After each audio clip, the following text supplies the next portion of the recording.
Bonjour à toutes, bonjour à tous, j'espère que vous allez bien. Aujourd'hui, on est quel jour? Le 30 janvier 2026, vendredi 30 janvier 2026. Je vous souhaite la bienvenue dans le français c'est facile avec Adrien. Et aujourd'hui, on va parler d'une expression qui est faire une réponse de normand. Alors, avant de vous parler de cette expression, je vais vous parler un peu de la Normandie.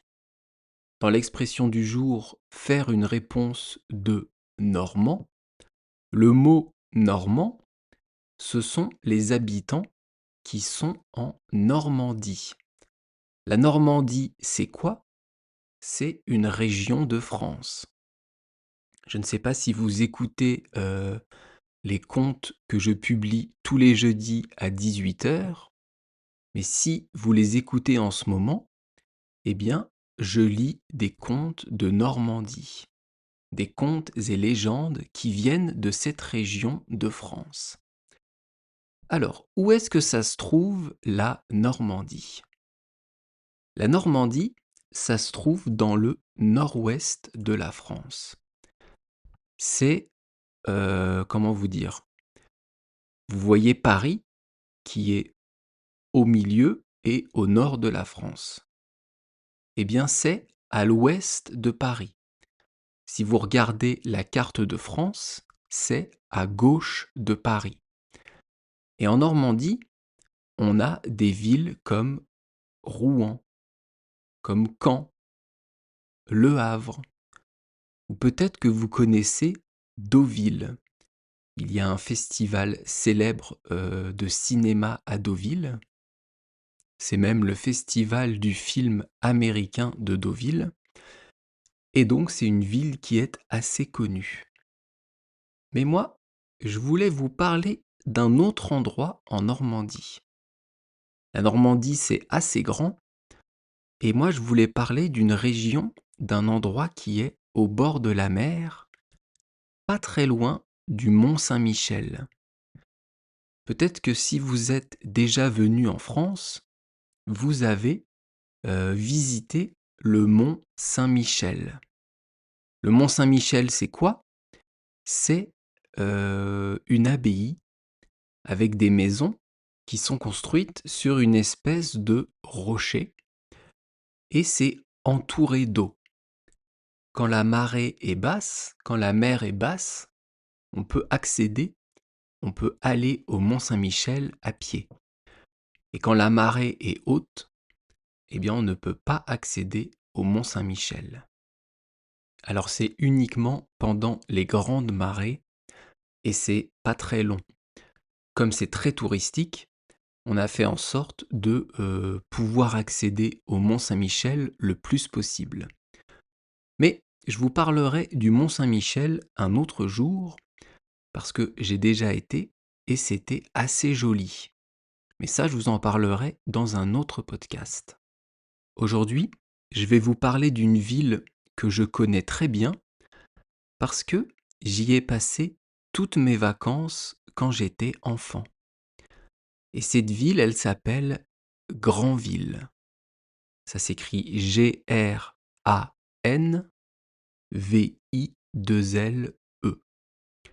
Alors Granville, donc c'est en Normandie, et c'est un tout petit peu plus au nord du Mont Saint-Michel.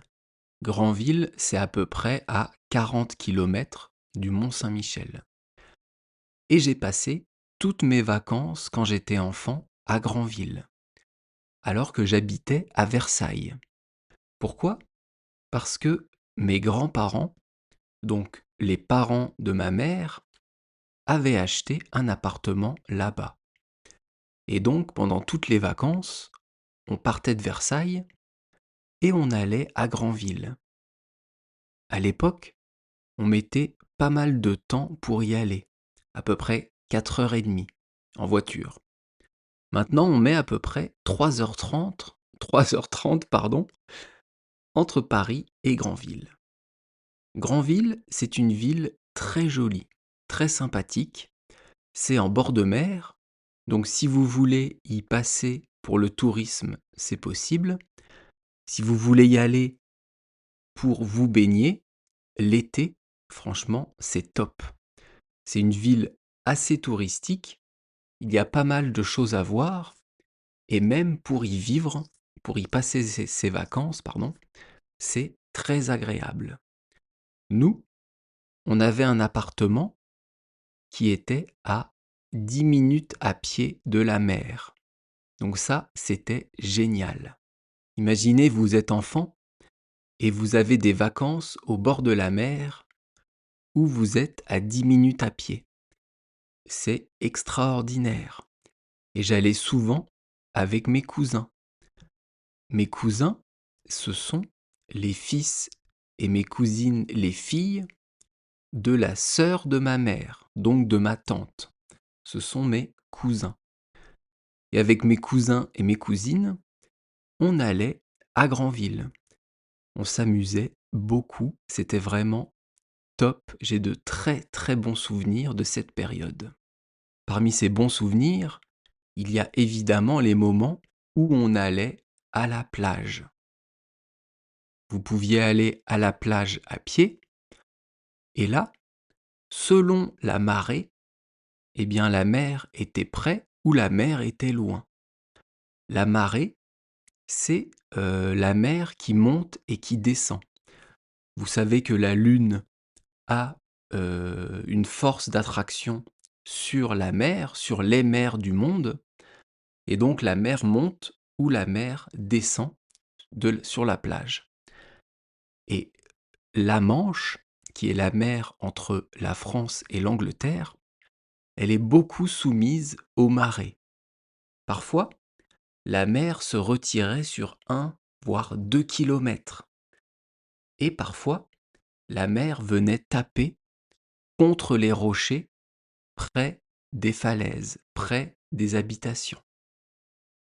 Donc sur cette plage à Granville, suivant la marée, soit vous aviez énormément de plages pour jouer, soit pas du tout de plage, parce que la mer vient carrément jusque au rocher, jusqu'à la falaise. Bon, je vous raconte un peu ma vie, mais c'est le principe de ce podcast. C'est comme ça, en écoutant des choses diverses, que vous allez améliorer votre vocabulaire de français. Donc je vais continuer un peu sur Granville. Ce qui est super sur la plage à Granville, c'est qu'il y a une piscine d'eau de mer. Comment ça fonctionne? En fait, les humains ont construit j'allais dire une construction, ont créé une construction en béton sur la plage. Alors c'est joli, hein, c'est pas du béton moche, c'est intégré dans les rochers. Et donc, quand la mer monte, la piscine de mer se remplit. Et quand la mer descend, la piscine reste remplie d'eau de mer. Donc les bords de la piscine sont en béton, sont en pierre, et le fond de la piscine, c'est du sable. D'ailleurs, j'ai de très bons souvenirs dans cet endroit, mais j'ai aussi un mauvais souvenir. J'ai failli me noyer dans cette piscine. Peut-être que je vous en parlerai une autre fois.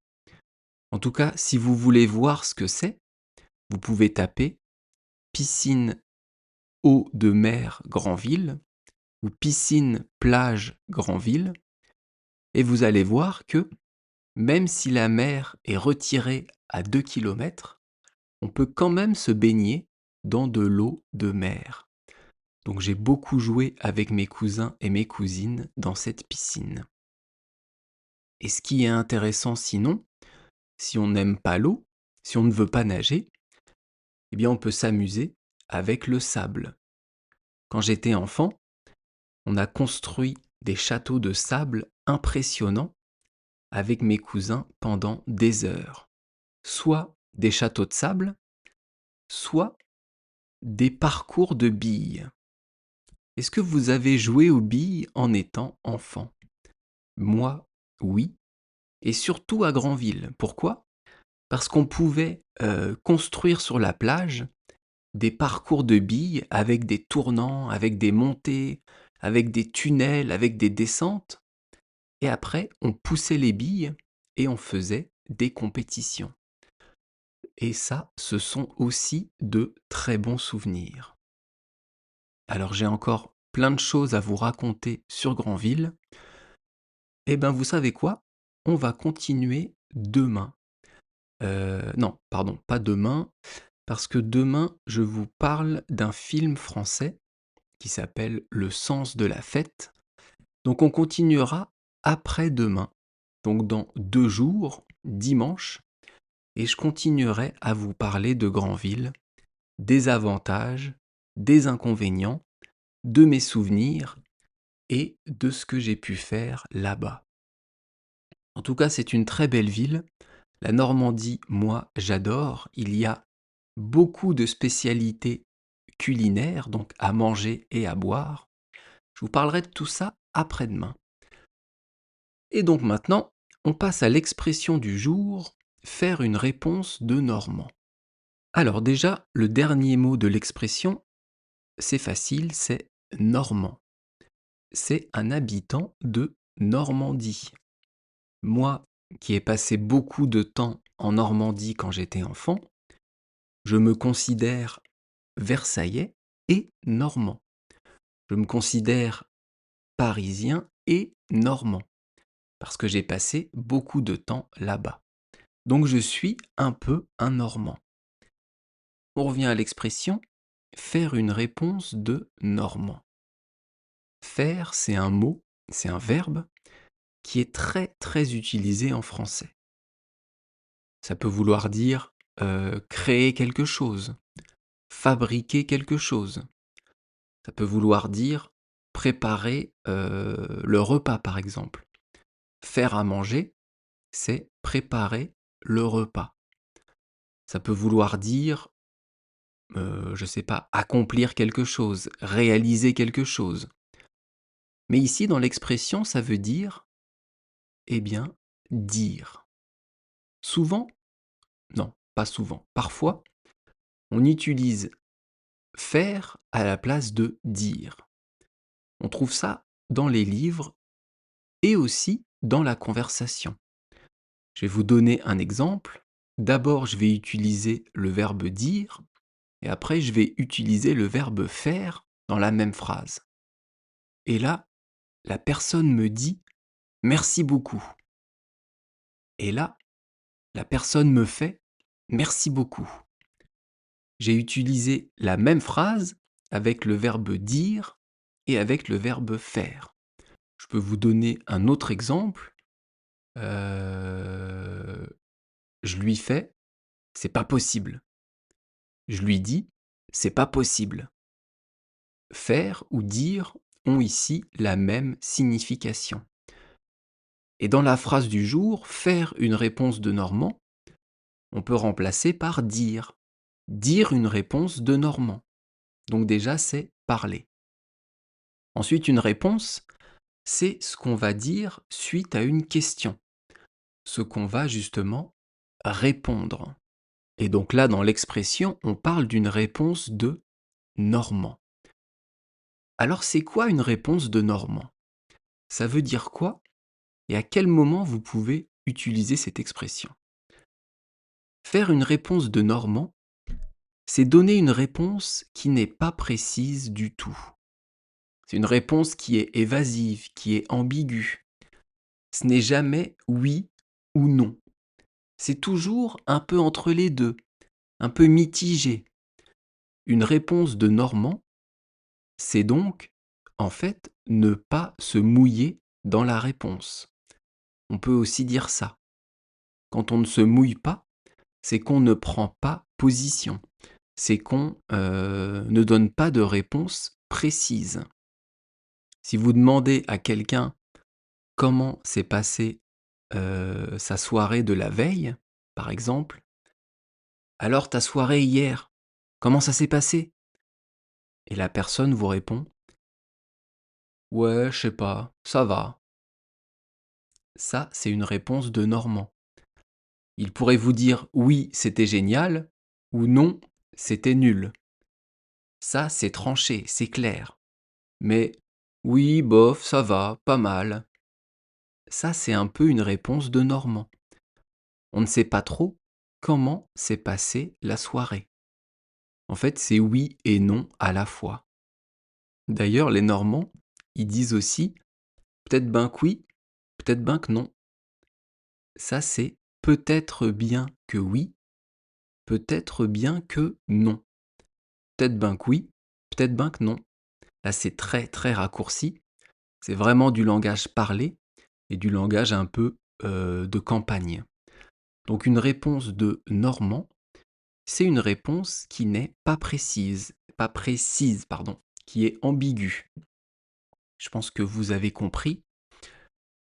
Imaginez que vous êtes au travail et vous posez la question à un collègue de savoir à quel moment il aura fini le dossier que vous lui aviez demandé. À quel moment il aura fini le travail demandé. Et il vous répond: «Oh, tu sais, c'est compliqué, hein, ça va prendre du temps, je peux pas vraiment te répondre». Ça, c'est une réponse de Normand. Eh bien là, vous pouvez lui dire: «Tu viens pas de Normandie, toi?» Ou alors: «Ça, c'est vraiment une réponse de Normand». Ça veut dire: c'est ni oui, ni non. Il ne vous a pas donné de réponse à votre question. D'ailleurs, je trouve ça insupportable.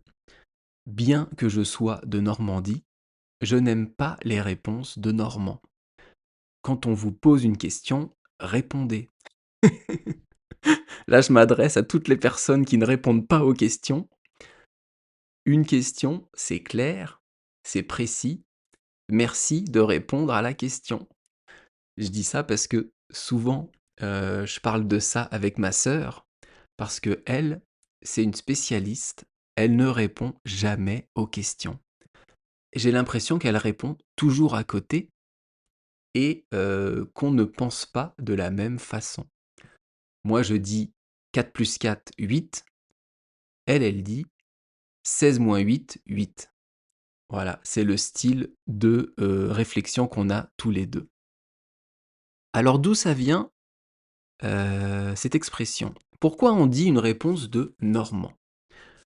En fait, il y a une ancienne loi qui vient de Normandie et qui permettait à quelqu'un d'annuler un contrat 24 heures après avoir signé.